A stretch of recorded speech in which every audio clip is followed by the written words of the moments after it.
Hail Mary, full of grace, the Lord is with thee. Blessed art thou among women, and blessed is the fruit of thy womb, Jesus. Holy Mary, Mother of God, pray for us sinners, now and at the hour of our death. Amen. At that time, there was a certain ruler whose son was sick at Capernaum. He, having heard that Jesus was come from Judea into Galilee, went to him and prayed him to come down and heal his son. Words taken from the Gospel. For this, the 20th Sunday after Pentecost, in the name of the Father, and of the Son, and of the Holy Ghost. Amen. We see clearly from the Gospel that His Majesty does indeed heal those who are sick. Notice in the Gospel today that they are at the point of death. Every priest has stories of how the sacrament of extreme unction caused some unmistakable improvement in a very sick person, often at the point of death even. But take note, His Majesty heals the sick after we pray for them and humble ourselves before Him. Thus we hear in the Gospel how a certain ruler, a leader, a man of power and position, having heard that Jesus was come from Judea into Galilee, went to him and prayed him to come down and heal his son. He humbled himself,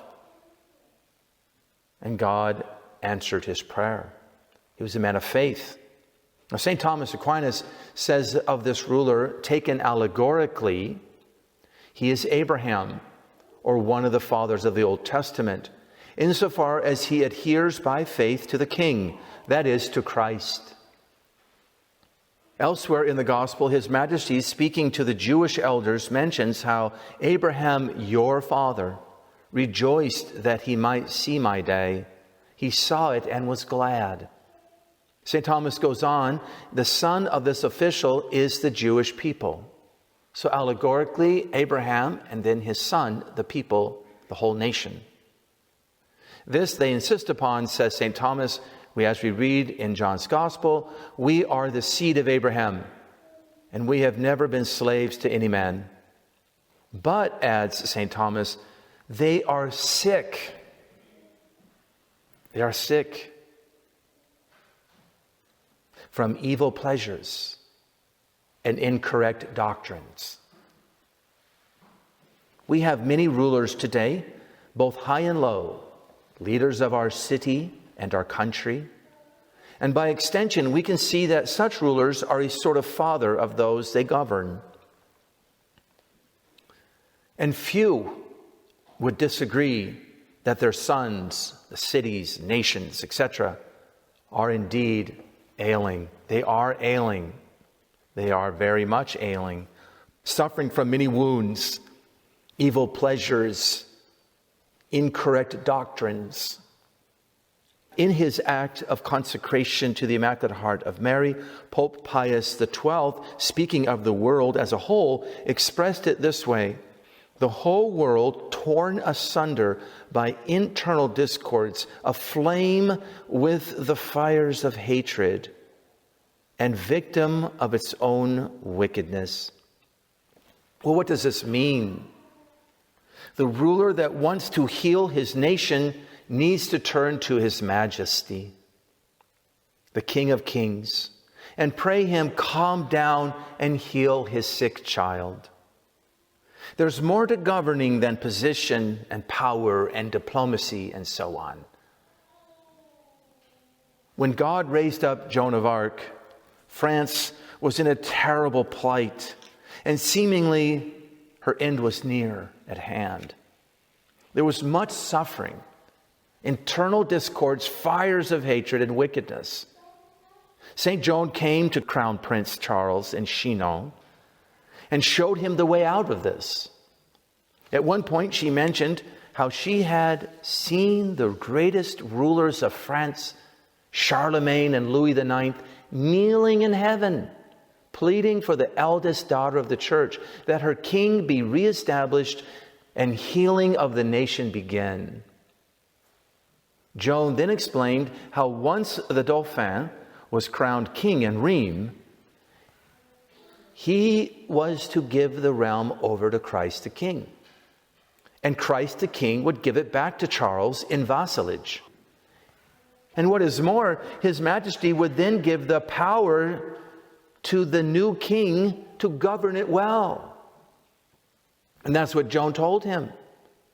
So the French had a choice: vassalage to the English or to Christ the King. So here is why cities and countries are ailing. And here is why nations fail. They're missing something very important. To make them great countries, they need Christ as their king. And this was the only way France would recover its sovereignty, overcome internal divisions, and put an end to wickedness, all to become once again the eldest daughter of the church. Here then is one of the reasons why we renew the prayer of the consecration of the human race to the Sacred Heart of Jesus on the Feast of Christ the King, which will be next Sunday. We want this King to rule over us, always and everywhere.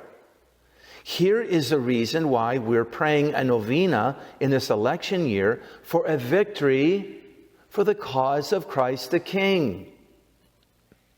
In the Psalms of David, it mentions a couple of times how all the nations will come before him and adore. All the nations thou hast made, come and adore before thee, shall come and adore before thee, says Psalm 85. O Lord, and they shall glorify thy name. Another Psalm 21, the kingdom is the Lord's, and he shall have dominion over the nations. We need to be among those who adore him out of loyalty, love, and thanksgiving. Not out of fear and justice as the damned will be doing on that fateful day. They will adore too. All the nations will be there.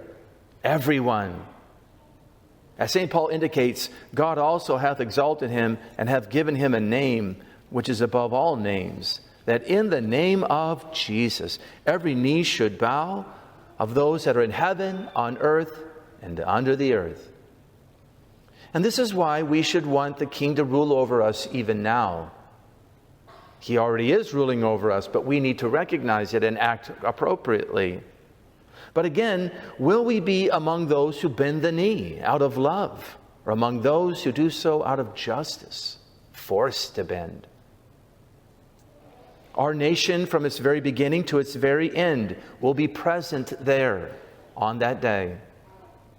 Thus, we should want a ruler that will seek him, or at least not hinder his work in his creation, including our nation and our country. One who will serve the needs of the nation and not sell us out to some foreign new world order. One who will help the country reach a fuller potential for good, making America as great as possible. Now keep in mind that there are historical precedents for this being done even by unbelieving rulers. We can think here such as of the Persian King Cyrus, helping the exiled Jews of old build up their temple and unite their nation. What happens to those who do not submit to Christ the King? King Saul of the Old Testament shows us. They fall on their own sword. They fall into the pit they themselves dug. Saul became impatient with God's ways and waiting for the prophet Samuel, and initiated his own ideas. He failed to honor the real king. He rejected vassalage. Instead, he made a statue of himself. He failed to obey and humble himself. As a result, God removed his favor and power from him, and all things of his nation started to fall apart. Sin and lies multiplied. Betrayal, murderous passions, diabolical possession, and necromancy followed. That should ring a bell with us as Black Lives Matter is using necromancy to further their cause. I'm sure many others are as well. They've just been discovered. Then Saul fell upon his own sword in despair. Meanwhile, King David humbly waited for the time of the Lord. In the meantime, as he waited, he even served Saul, the very man seeking his life. He fled to caves when necessary, in deserts and foreign countries, even to the hated Philistines. In his humility and patience, he was made king and brought healing to his people. He is forever remembered and honored, meriting to become a type or prefigurement of Christ. Now, St. Thomas also shows us how this is to be done, using the moral sense of today's gospel. In the moral sense, the kingdom is the soul, and the king is reason itself. Thus he quotes Proverbs, the king who sits on his throne of judgment. But why is reason called the king, he asks? Because man's entire body is ruled by it. His affections are directed and informed by it. And the other powers of the soul follow and obey it. But sometimes it is not allowed to rule. Reason is not allowed to be king. And its knowledge is obscured, with the result that inordinate passions get their way and the king stops resisting them. They live with their foolish ideas, says St. Paul, their understanding obscured by darkness. Consequently, the son or children of the dethroned king, that is the affections, the passions, become sick in that they deviate from good and decline to that which is evil. When reason reigns as king, however, the son is not easily sick. Thus, we have to conquer the kingdom on the inside before ruling others on the outside. I fear many are looking for rulers on the outside that fit their unruly kingdom on the inside.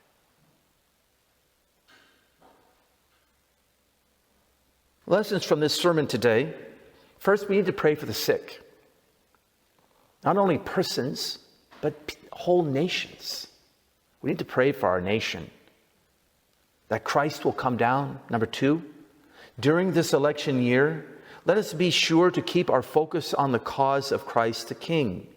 We must strive to do whatever we can, although it may seem minuscule, to support the candidates and causes that best advance the cause of the King, and shun and prevent what detracts from it. And one of the easiest ways to do this, as you know, is to look at how they hold matters of life, whoever the candidates are. What is their stance on life?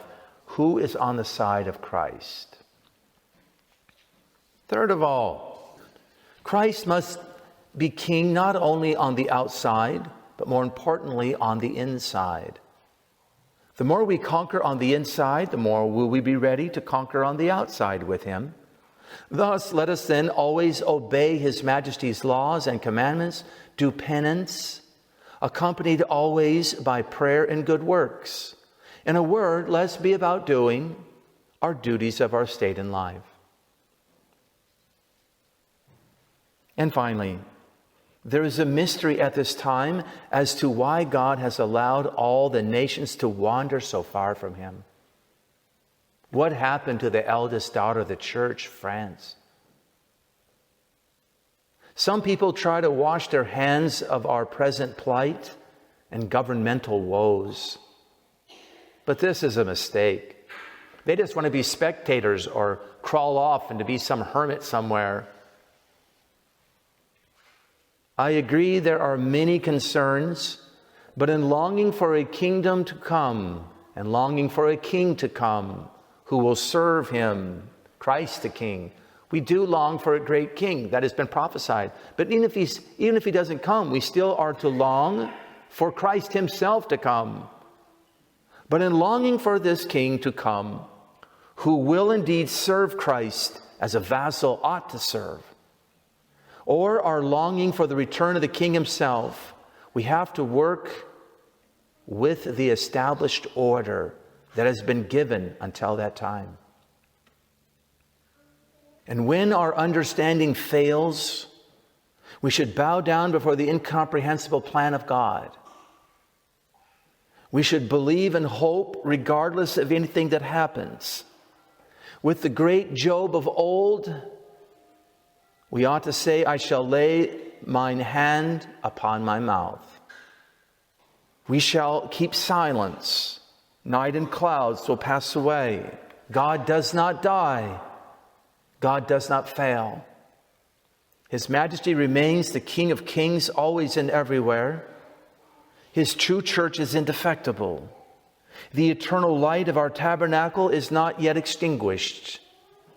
Instead, faith tells us in time it will indeed become the dawning light of a new day. In the name of the Father, and of the Son, and of the Holy Ghost. Amen.